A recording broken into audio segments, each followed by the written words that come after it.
Les sujets du jour de la revue fiduciaire. Premier sujet de notre JT. Périmètre du reclassement en cas d'inaptitude. L'employeur a l'obligation de chercher à reclasser un salarié déclaré inapte, sauf si le médecin du travail a accordé une dispense de reclassement. Ce n'est que si le reclassement est impossible que le licenciement peut être envisagé. En cas de contentieux, c'est à l'employeur de démontrer qu'il a respecté son obligation de reclassement.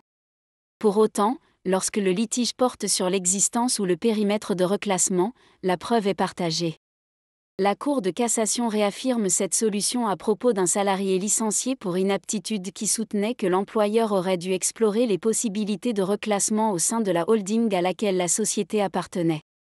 Face à ces assertions, l'employeur n'avait pas produit de documents permettant de préciser les contours de cette holding et de déterminer si elle pouvait s'analyser comme un groupe de reclassement au sens de l'inaptitude. L'employeur ne justifiant pas avoir satisfait à son obligation de reclassement dans un périmètre pertinent, le licenciement était sans cause réelle et sérieuse. Deuxième sujet de notre JT. Paiement de la CFE. Les professionnels redevables de la cotisation foncière des entreprises, CFE, peuvent prendre connaissance de leur avis d'imposition 2024, accessible uniquement en ligne depuis leur espace professionnel sur le site impôt.gouv.fr. Ils doivent acquitter cet impôt avant le 16 décembre à minuit obligatoirement par un moyen de paiement dématérialisé. Ceux qui ne sont pas mensualisés ont le choix entre l'adhésion au prélèvement à l'échéance jusqu'au 30 novembre inclus ou le paiement direct en ligne. Troisième sujet de notre JT.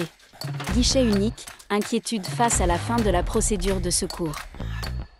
Depuis le 1er janvier 2023, toutes les formalités d'entreprise, création, modification, cessation, dépôt des comptes ou dépôt d'actes, doivent être réalisées auprès du guichet unique.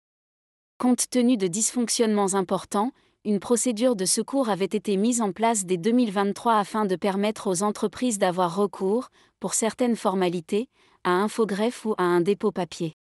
Aujourd'hui encore, les entreprises commerciales et artisanales, en cas de blocage d'une formalité ou du dépôt d'un acte, peuvent remplir leurs formalités auprès d'Infogreffe via un lien accessible par le site du guichet unique.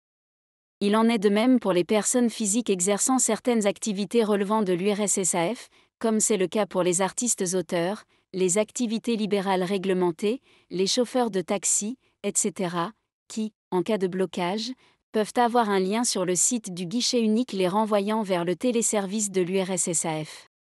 Or, malgré la persistance des dysfonctionnements du guichet unique relevés par le Conseil national des barreaux, CNB, et le Conseil national des greffiers des tribunaux de commerce, CNGTC, cette procédure de secours prendra fin le 31 décembre 2024. Inquiet de cette situation, le CNB demande au gouvernement des garanties sur le caractère pleinement opérationnel du guichet unique des entreprises à la fin de cette année, et le CNGTC se dit en capacité de se substituer à l'INPI dans un temps court et d'assurer enfin le bon fonctionnement du guichet.